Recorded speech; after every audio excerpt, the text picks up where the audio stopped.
সুপ্রভাত। কেমন আছেন আপনারা সবাই? আমি অনন্যা, অনন্যার ব্লগসের আরও একটি ঝাঁ চকচকে নতুন ব্লগে আপনাদের সকলকে জানাই অনেক অনেক অনেক স্বাগত। আশা করছি আপনারা সকলে খুব ভালো আছেন, সুস্থ আছেন, নিরাপদে আছেন। আজ দিনটি সোমবার, সকাল এখন 8টা মতো বাজে। আপনাদেরকে সাথে নিয়ে ঠিক এখন থেকেই আজকের ব্লগটি আমি শুরু করছি। সকালে ঘুম থেকে উঠেই দেখছি অঝোর ধারায় বৃষ্টি পড়ছে। দেখেই তো মনটা ভীষণ খারাপ হয়ে গিয়েছিল। তারপর যথারীতি টুকটুক করে ঘরের ভেতরের কাজগুলো করছিলাম। তারপরে বেলা গড়াতেই মেঘ কেটে গেল, নীল আকাশ আর তার সাথে ঝলমলে রোদ। এই দেখেই তো মনটা ভালো হয়ে গেল। তাই 7 তাড়াতাড়ি ছাদে চলে এলাম। ছাদে এসেই ছাদ বাগান থেকে ফুল সংগ্রহ করলাম, আর তার সাথে গতকালের ভিজে জামা কাপড়গুলো রোদে দিয়ে দিলাম। আকাশটা এরকমই তো থাকতে পারে বলুন? পুজো গন্ডার দিনে বৃষ্টি কার ভালো লাগে? বৃষ্টি মানেই তো রাস্তায় জল জমে যাবে, ঠিকঠিকে কাদা হবে, সমস্ত আনন্দ মাটি হয়ে যাবে। এই সাজুগুজু করে সন্ধেবেলা বেরোনোর পরে যদি ঝপঝপ করে বৃষ্টি আসে, তখন লুকোবো কোথায়? কি করে বাঁচাবো মাথা? যদি নিয়ে যাই ছাতা, তবুও তো ছাতাটা আবার বয়ে বয়ে বেড়াতে হবে। কার ভালো লাগে বলুন তো? একেই তো হাতে পার্স, মোবাইল থাকবেই, তার সাথে আবার ছাতা। কি বিরক্তিকর! দুর্গা মা কি পারে না পুজোর কটা দিন বৃষ্টিটাকে দূরে হটিয়ে দিতে? মা কিন্তু সব পারে, তবুও যে কেন মা এরকম কষ্ট দিচ্ছে বুঝতেই পারছি না। যথারীতি ছাদের কাজগুলো সেরে নিচে এলাম। নিচে এসে বানিয়ে ফেললাম সকালবেলাকার চা। যদিও ফ্রিজে পাউরুটি ছিল, কিন্তু আজ আর টোস্ট করতে ইচ্ছে করলো না। সেই জন্যই বিস্কিট সহযোগেই সকালবেলাকার চা পর্ব সেরে ফেললাম। তারপরে যথারীতি রান্নাবান্নার পালা। আজ আর লেট করব না জানেন। আজ না শেষ মুহূর্তের প্রস্তুতি বলতে পারেন। যেটুকু কাজ আর বাকি রয়ে গেছে সেইটুকু আজকের মধ্যেই আমাকে সমাধা করতেই হবে। কিন্তু একটা ভালো ব্যাপার হলো, গতকাল যেহেতু মাটন হয়েছিল, সেই মাটন গতকাল খেয়েও আজকের জন্য রয়ে গিয়েছে। এটি একটি ভালো ব্যাপার। সেই মাটন থেকে যাওয়ার জন্য আজকে একটু কম রান্না করলেও চলবে। তাই আজ তৈরি হচ্ছে ভাত আর মাছের মাথা দিয়ে ওলের ঝাল। ব্যাস এইটুকুই রান্না। গতকালের মাটন তো রয়েইছে, আর ভাবছি বাবার জন্য 2টো মাছ দিয়ে একটু ঝোল করে দেব। ব্যাস এইটুকু করলেই রান্না কমপ্লিট। আর রান্নাটা তাড়াতাড়ি নামাতে পারলেই সব কাজগুলো টাইমলি হয়েও যাবে। আর আজকেই মা বলছে একটু বাজারে যেতে হবে। যা কিছু একেবারেই নেই সেইটুকু নিয়ে আসবো শুধু। যেমন মুড়ি নেই, ঠাকুরের জন্য ভাবছি নাড়ু নিয়ে আসবো। আর এদিকে ফল আনতে হবে কিছুটা, আর বৃহস্পতিবারের পান আজকেই নিয়ে এসে রাখবো। দেখি থাকতেও তো পারে বলুন, অতটা গরমও তো নেই, এই বৃষ্টির দয়ায় আর কি।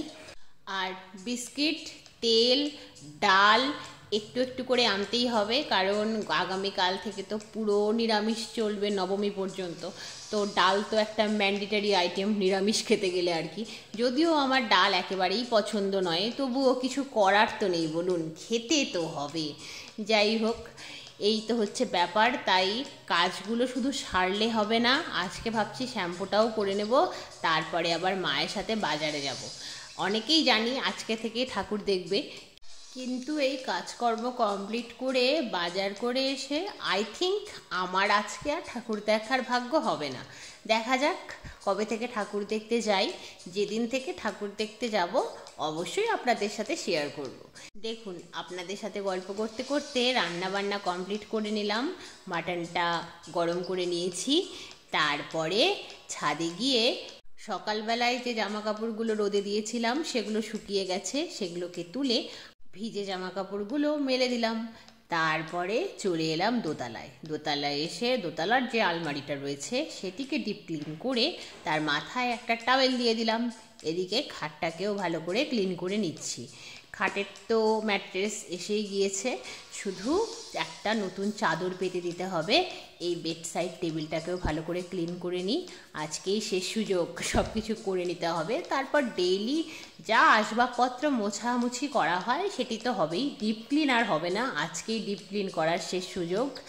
আর গতকাল সব জানলা দরজা মোছা হলেও ডাইনিং আর ছোট্ট ঘরটার দুটো জানলা বাকি রয়েছে, আর ডাইনিং আর ছোট্ট ঘরটার দুটো দরজা বাকি রয়েছে। এই দুটোকে ক্লিন করে দেব, ব্যাস তাহলেই কমপ্লিট। বাবা অস্থির হয়ে যাচ্ছি তাড়াহুড়ো করতে করতে, জানেন, তাড়াহুড়ো করে কাজ করছি আর বারবার ঘড়ির দিকে তাকাচ্ছি, কটা বেজে গেল, তাড়াতাড়ি করতে হবে। এইসব হয়ে যাওয়ার পরে আজ আমার জীবনে ঘটতে চলেছে যা কখনো আগে ঘটেনি। সেটি হলো নিচের যে বাথরুম রয়েছে সেই বাথরুম আজকে ডিপ ক্লিন করতে হবে, একটা না পুরো দুটো। জীবনে আমাকে কোনোদিনও এই কাজটি তো করতে হয়নি, আজকেই প্রথম করতে হবে।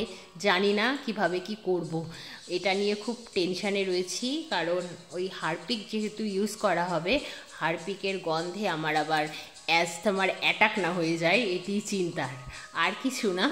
যাই হোক, আশা করছি এত কিছু কাজ যা আগে আমি কখনোই করতে পারবো ভাবিনি, সেটি যখন সামলাতে পারছি আই থিঙ্ক এই কাজটিও করতে পারবো।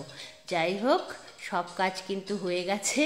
আমি আলটিমেটলি একটু কষ্ট হলেও আমি বাথরুম ক্লিন করতে পেরেছি। তারপরে শ্যাম্পু করেছি, স্নান করে ঠাকুর ঘরে এসে ঠাকুর ঘরের জানলা দরজাগুলো যে মোছা বাকি রয়ে গিয়েছিল সেগুলোকেও মুছে নিলাম। তারপরে পুজো সেরে করলাম লাঞ্চ করে একটু রেস্ট করলাম। তারপরেই চলে এলাম ছাদে এসে জামা কাপড়গুলো তুলে নিলাম। জামা কাপড়গুলো তুলে নিয়ে নিচে মায়ের সাথে একটু গল্পগুজব করতেই সন্ধে নামলো। তারপর সন্ধে প্রদীপ দেখানো সারা হলো। তারপরে সান্ধ্যকালীন চা পর্ব মিটিয়ে চলে গেলাম বাজারে গিয়ে দেখছি প্রচুর লোকের ভিড়।